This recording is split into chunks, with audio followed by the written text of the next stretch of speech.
Bienvenue chers amis. Aujourd'hui on va parler d'une boîte de crayons de couleur qu'on va passer sur le grill, qui est, je vous donne un indice, une marque suisse, et la collection c'est les Pablo de Caran d'Ache.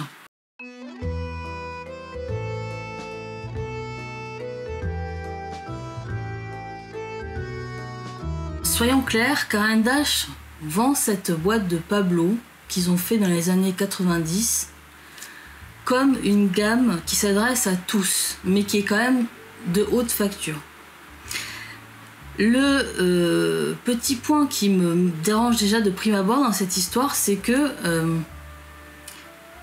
si c'est censé être pour tous, mais qu'il y a de la qualité, effectivement, on s'attend à un prix qui est quand même cher, mais c'est quand même au-delà de ça en fait. C'est même dans ce cas des Pablo, c'est très très cher. Il existe beaucoup de boîtes différentes. Une boîte d'ailleurs qui a changé d'aspect, d'apparence au fil des années. Moi personnellement d'ailleurs je préférais l'ancien look qui était plus personnalisé. Mais Caran d'Ache en fait il a décidé finalement, la société a décidé de tout uniformiser avec des boîtes rouges, donc aux couleurs du drapeau helvète. Au niveau des pigments et des visuels qui sont mis sur les boîtes, c'est beaucoup plus simple d'avoir un fond uni rouge d'une boîte métallisée que d'avoir effectivement une photo, un visuel ou une belle illustration qui va coûter plus cher en matière d'impression. Ça bon, on peut comprendre qu'ils veuillent un petit peu uniformiser tout ça du coup. Bon, ceci étant dit, donc on a des boîtes donc qui commencent à 12 crayons, c'est la plus simple. Des boîtes de 18 crayons, de 30 crayons, de 40 crayons, de 80 crayons et enfin de 120 crayons. Donc il y a quand même le choix. Et effectivement, le choix, ce grand choix, vient du fait qu'il y a aussi une grosse étiquette de prix qui est pendue avec. Donc, les prix varient. Pour le plus bas, donc le sachet, la boîte de 12, ça part de 38 € environ. Donc c'est quand même voilà, déjà ça commence à faire un peu cher pour une boîte de base, hein. On parle d'une boîte avec le minimum de crayons là, et ça s'envole carrément quand on arrive au 120. Alors attention, je sais pas si vous voulez faire un juste prix. À votre avis, combien coûte la boîte de 120 Pablo? Je vous laisse réfléchir. Je vous ai déjà donné un petit indice avec 38 pour 12 crayons. Bon, et bien ça coûte à peu près dans les 370 €. Voilà, c'est dit, c'est très cher. Sachant que leur gamme, la gamme des Caran d'Ache Luminance, qui est quand même leurs crayons les meilleurs, ça vaut à peu près, enfin à peu près, c'est encore plus cher que ça j'avoue, mais ça commence à être un petit peu dans le même terrain.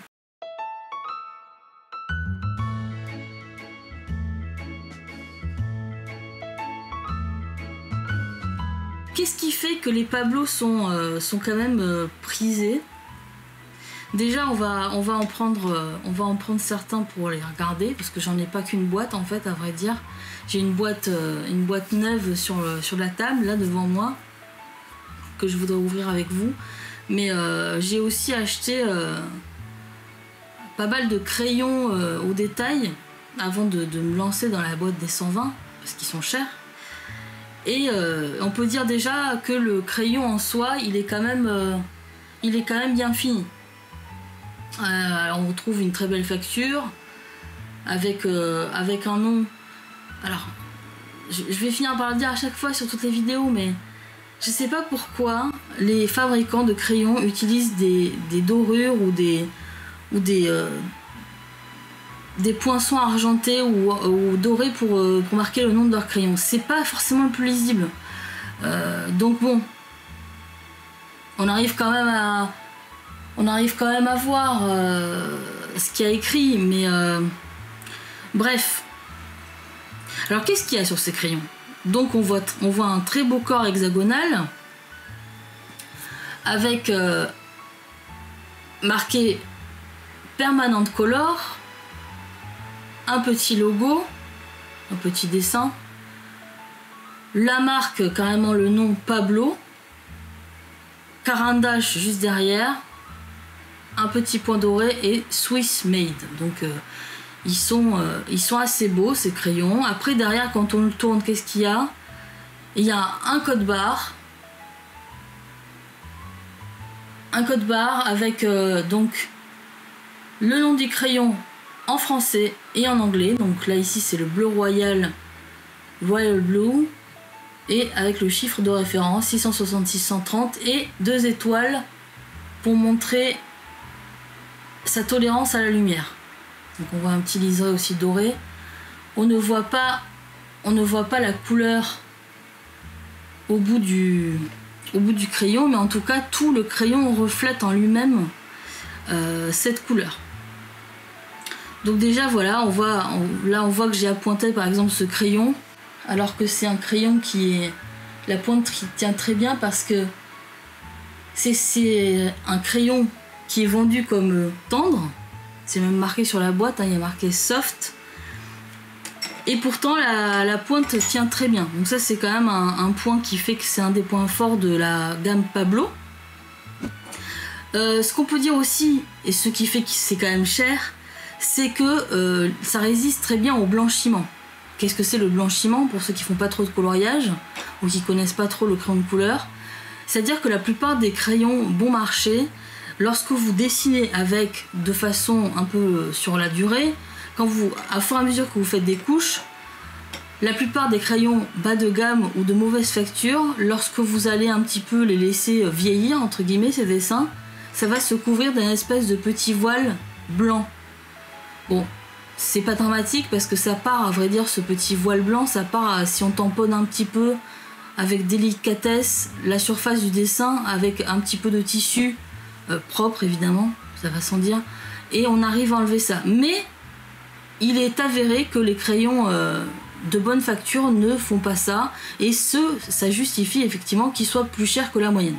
Donc effectivement on constate, il y a d'autres personnes que moi j'ai pas eu le temps vraiment ni l'envie de faire ces tests là, mais j'ai regardé plusieurs fiches d'artistes de gens qui sont réputés, qui ont fait le test et qui ont exposé leurs dessins et qui ont montré leurs dessins après beaucoup de couches, et ils n'ont jamais eu de problème de blanchiment avec ces crayons Pablo.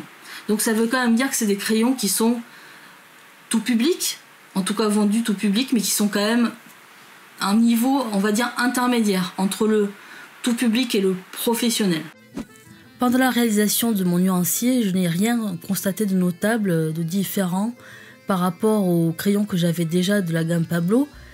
Et je suis d'autant plus soulagée de savoir que la polémique qu'il y avait ou que j'avais lue en ligne sur la baisse de qualité du bois était infondée. Certaines personnes en effet se sont plaints qu'il y avait plus de casse avec leur nouvelle boîte de crayons Pablo.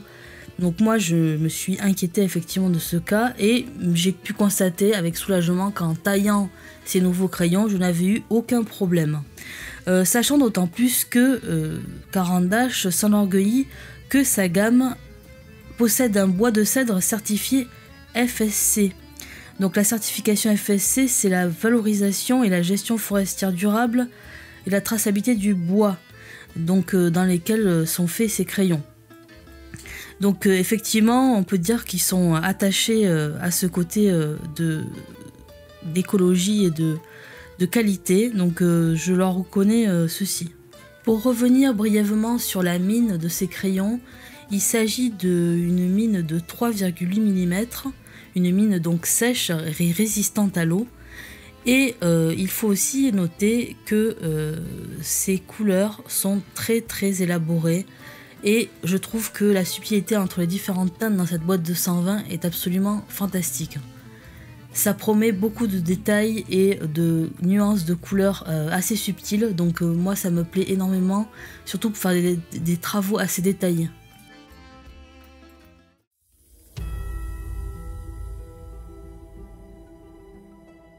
Dans ce test des Pablo, je ne vous propose pas seulement un test, mais deux en direct avec des papiers différents aujourd'hui. Alors ne soyez pas déçus, le premier test ici, donc sur du papier des carnets grands carrés de Disney collection Mandala, donc une collection d'art thérapie.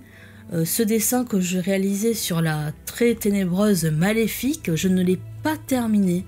Tout simplement parce que j'ai suffisamment avancé, vous allez le voir, pour m'en faire une idée suffisamment précise. Je dois ajouter que c'était quand même, et peut-être que c'est dû à l'alliance du papier avec ces crayons en particulier, j'ai trouvé que le travail était très long. Les Pablo demandent beaucoup de couches avant de produire un effet satisfaisant. Du moins sur le papier, on va dire, de livres de coloriage.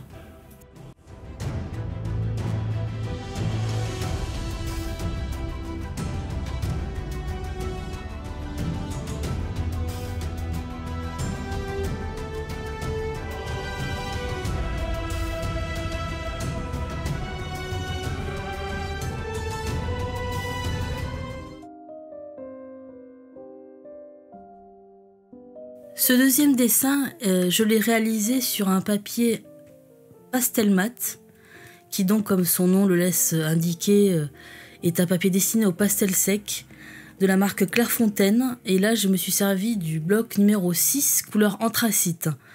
Je dois dire que ce papier est un vrai plaisir pour réaliser des travaux au crayon de couleur. Là, avec les Pablo, ça a très bien réagi. Je dois dire que je suis très satisfaite du résultat. Je voulais, pour le sujet, dessiner quelqu'un de un petit peu connu et qui pour moi était un peu l'incarnation de l'élégance et de la grâce. Donc je me suis tournée vers la princesse Diana. Donc voilà, je voulais quelque chose de suffisamment représentatif que je puisse terminer aussi, contrairement à mon premier dessin. Et là, effectivement, avec le papier pastel mat, j'ai eu beaucoup plus de facilité à faire avancer le travail dans la bonne direction, si j'ose dire. Il n'y a pas eu de difficulté, j'ai beaucoup utilisé des estompes et je vous laisse juge du résultat.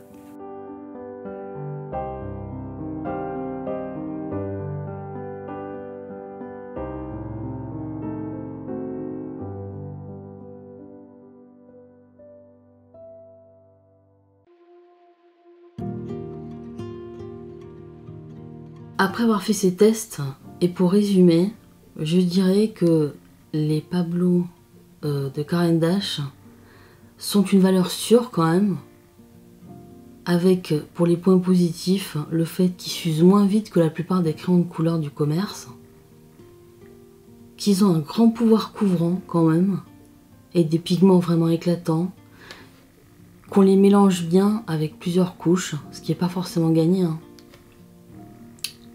Les côtés moins, par contre, ça va être les prix, bien sûr, qui sont pour moi trop élevés par rapport à une qualité qui n'est pas professionnelle, qui s'en rapproche mais qui n'est pas professionnelle. Le fait qu'ils ont une résistance à la lumière qui est quand même inférieure, alors qu'on perd les luminances, qui sont eux très clairement dédiés à un marché professionnel. Avec les Pablo aussi, il faut quand même beaucoup de couches, en tout cas moi je trouve, pour atteindre vraiment un résultat probant, convenable. Le fait est que vous n'êtes pas du tout obligé bien sûr d'avoir une boîte de 120 crayons pour vous faire une opinion, et vous pouvez tout à fait accéder en vente au détail à ces beaux crayons.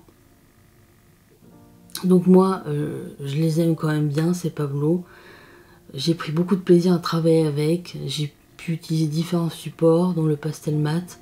J'espère que ça vous donne une idée assez générale de comment ils réagissent sur tous les supports.